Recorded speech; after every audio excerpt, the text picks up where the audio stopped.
Shalom, kebenaran hari ini tanggal 6 Maret 2025 bertema Bukti Kesetiaan Kita.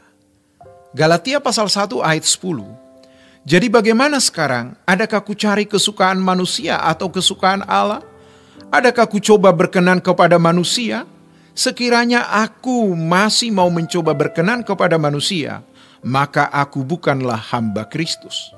Di ayat sebelumnya, Galatia pasal 1 ayat yang ke-8, Paulus mengatakan, tetapi sekalipun kami atau seorang malaikat dari sorga yang memberitakan kepada kamu suatu Injil yang berbeda dengan Injil yang telah kami beritakan kepadamu, terkutuklah dia. Hal itu menunjukkan betapa murkanya Paulus terhadap ajaran sesat. Lalu bagaimana? Kita harus memberitakan Injil yang benar, walaupun orang tidak suka. Namun sebelumnya, hidup kita harus berubah. Kita harus tanggalkan semua cara berpikir logika duniawi. Lalu kita ganti dengan logika rohani. Disuntikkan kebenaran. Lalu setiap hari berjalan dengan Tuhan. Baru kita benar-benar bisa berubah. Oleh sebab itu, kesetiaan kita ikut Tuhan Yesus bukan hanya pada waktu Tuhan mengubah air menjadi anggur. Bukan hanya pada waktu ia membuat orang buta melihat, timpang berjalan, orang kusta sembuh. Tetapi ketika kita tidak mengalami berkat pun kita tetap setia. Maka jika kita mau ikut Tuhan, kita harus mau makan daging dan minum darahnya, yang artinya menyatu dengan diri kita. Memastikan semua dosa dalam diri kita, mengabdi sepenuh bagi Tuhan. Ironis, banyak komunitas Kristen yang hanya mau memanfaatkan Tuhan, lalu ke gereja memuji menyembah Allah. Seandainya kita hidup pada zaman Tuhan Yesus, hidup di bumi, jangan-jangan kita termasuk orang yang berkata, salibkan dia. Seandainya kita adalah salah satu murid Tuhan Yesus, kita juga ikut meninggalkan Tuhan.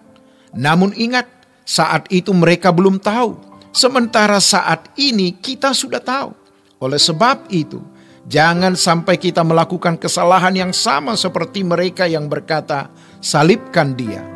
Atau menjadi murid tetapi tidak setia sampai mati. Jadi mari kita bukan hanya bersama Tuhan pada waktu ia mengubah air menjadi anggur. Atau pada waktu Tuhan mencelikkan orang buta, menyembuhkan penyakit dan dieluk-elukan. Melainkan juga ketika masuk taman Getsemani, ketika berjalan di sepanjang Via Dolorosa, juga ketika naik ke Bukit Kalvari. Memang waktu itu tidak ada seorang murid pun yang ikut. Yohanes Pembaptis pun kecewa.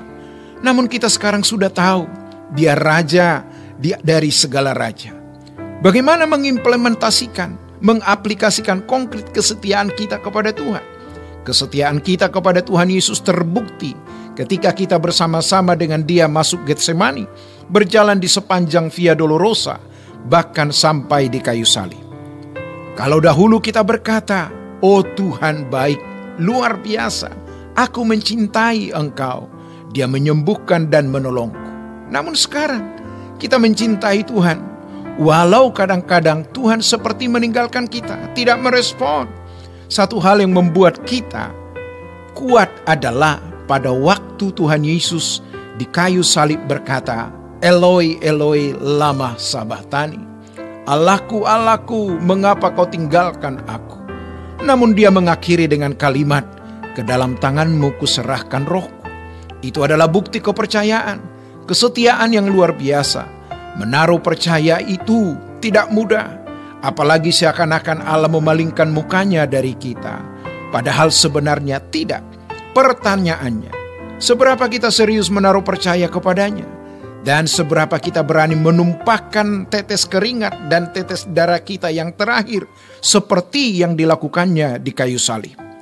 Sama seperti kalau kita mencintai seseorang, maka apapun kita lakukan dengan senang. Bahkan hidup kita tergairahkan dalam segala aspek. Kenapa semua gairah itu tidak kita sublim, kita pindahkan menjadi lebih mulia? Seperti bunga-bunga yang disuling lewat proses untuk menjadi minyak wangi. Kita sublim semua gairah kita untuk mencintai Tuhan. Saat ada orang yang kita cinta, namun dia menolak dan membuang muka. namun tetap saja kita berusaha. Kenapa kita tidak bisa begitu kepada Tuhan, yang mana Tuhan pasti tidak mungkin memalingkan mukanya dari kita, apalagi menolak cinta kita. Dia tahu kalau kita mencintainya, itu dirasakannya. Masalahnya, jangan-jangan ini adalah kesempatan kita yang terakhir. Kalau kita tidak mulai sejak sekarang mencintai Tuhan, maka kita tidak akan pernah bisa punya cinta yang benar kepada Tuhan. Allah yang kita percayai, Allah yang hidup.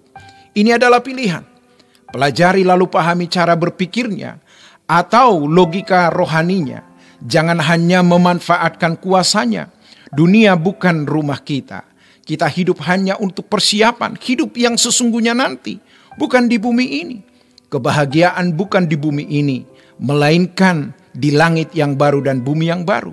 Di bumi ini, kita hanya mengalami damai sejahtera, melampaui segala akal dalam jiwa kita. Pasti ada salib yang kita harus pikul. Watak karakter kita harus diubah dulu.